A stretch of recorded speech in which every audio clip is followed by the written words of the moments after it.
night from three-point range. Joe only took 2 shots, didn't make either one. Was there a concerted effort to get back to your game from three-point range and to get him involved in particular?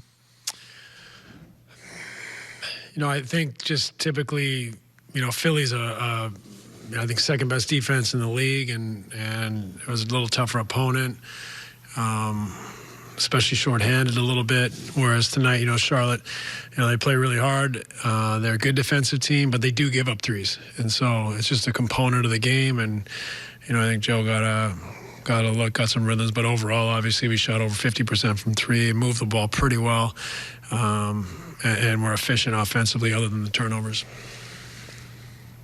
Brian Lewis with the New York Post. Dave, from that point, maybe midway through the first to midway in the second, where you kind of seized a little bit of control, that looked to be the only time you really got a handle on them defensively, being able to get stops. What was the key in that stretch for you? I thought the second unit was outstanding, just matching their intensity. I think they did it in the second half too. I thought that was also a place where we got a handle on them, for a period when the second unit was in there. So they just played really hard. They played together. They were active in both their stints. I think you look, Blake, Landry, Nick, Bruce, it's plus 22, plus 25, plus 14, plus 24. So just outstanding effort from that group, matching their energy and being physical and making it difficult for them. Alex Schiffer with The Athletic. Hey, Steve, we've talked about you guys being a bit thin in the backcourt because of injuries and having to get creative with ball handlers and playmaking. You had 37 assists on 47 field goals, and I think 4 guys with 5 or more assists. Just what do you think of the playmaking by committee, especially given, your roster situation? Great. I mean, I think we got bogged down at times trying to isolate against a team that really loads up and kind of zones well on isolations. We had 18 turnovers, which, obviously we want to clean up, but the assist totals were great. And, for us to move the ball like that and create opportunities and to not think as much as just continually attack, I think that helped us out, especially in the second half where we kind of got going offensively. Christian Winfield with the New York Daily News.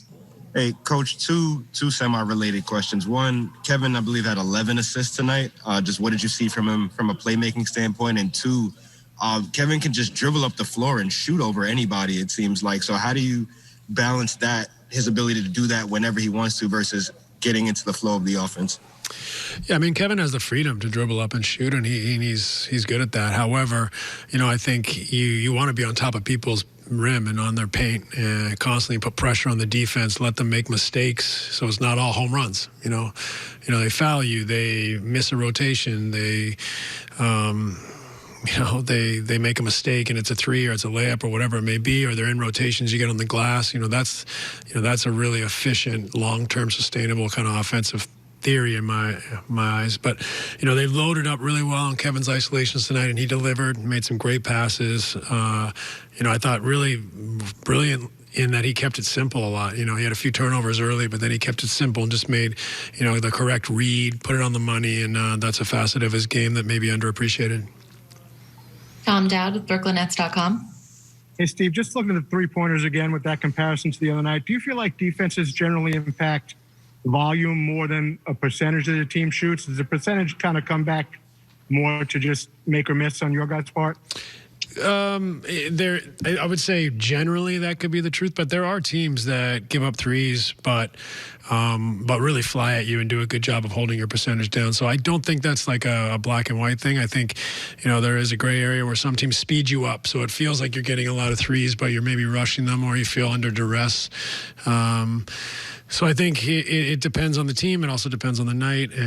But this is a team that the way they kind of get in the gaps and try to keep people out of the paint, they do give up threes. They do get in closeouts, which can give up threes as well. So just their style, they are, I think, a 13th defensive team in the league. So they're a good defensive team, but they do happen to give up threes.